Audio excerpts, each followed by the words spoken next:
سلام على ساکن الکربلا سلام.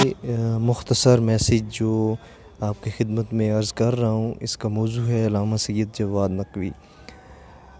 سوشل میڈیا پہ کافی کچھ چیزیں دیکھیں علامہ صاحب کے خلاف اور کافی تعجب ہوا مجھے، اور ان چیزوں نے مجھے مجبور کیا کہ مختصر سا میسیج ریکارڈ کر کے مومنین تک پہنچایا جائے. عرض یہ کروں گا کہ میں بھی ایک عام انسان ہوں، عام شیعہ ہوں، اور کسی مدرسے کا طالب علم نہیں ہوں. خصوصاً علامہ صاحب کے مدرسے سے میرا ڈائریکٹ کوئی تعلق نہیں ہے.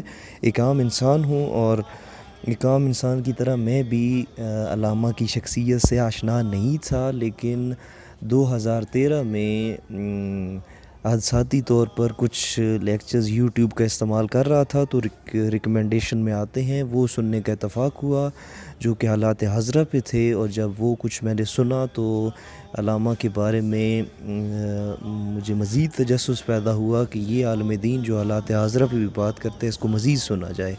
جب میں نے مزید علامہ کے دروس سنے تو میری زندگی کے اندر ایک انقلاب آ گیا، بالکل 180 درجے کی تبدیلی آئی.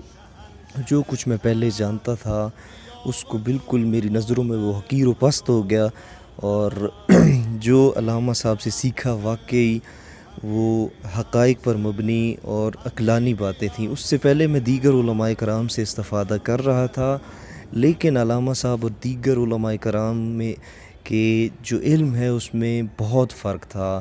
علامہ صاحب نے جو علم دیا، جو بیان کیا، وہ بالکل گہرائی میں بیان کیا، عمیق اور دقیق دین کے عناوین و ٹاپک بیان کیے، اور کافی کچھ سیکھنے کو ملا. کربلا کے بارے میں، امامت کے بارے میں، مہدویت کے بارے میں جو کچھ علامہ صاحب نے بیان کیا اس سے پہلے بالکل بھی نہیں سنا تھا.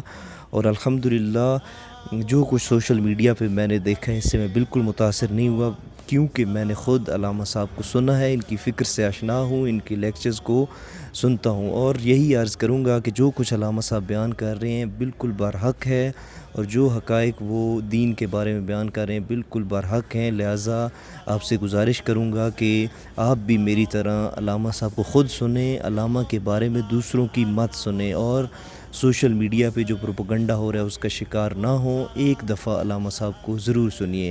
انشاءاللہ گارنٹی دیتا ہوں کہ جب آپ سنیں گے انشاءاللہ یہ سوچ کر کہ ہدایت لینی ہے، تو یقیناً آپ کو بھی یہ باور ہوگا کہ علامہ صاحب جو کچھ بیان کر رہے ہیں بالکل برحق ہے، اور جو پروپیگنڈا ان کے خلاف کیا جا رہا ہے وہ بالکل جھوٹ پر مبنی ہے. انشاءاللہ خدا متعال ہمیں توفیق دے کہ ہم حق کو پہچانیں، اور پاکستان میں جو شخصیات موجود ہیں ان میں سے برحق شخصیات کو پہچانیں اور ان کے خلاف عرض سرائی سے بچیں. شکریہ. یہ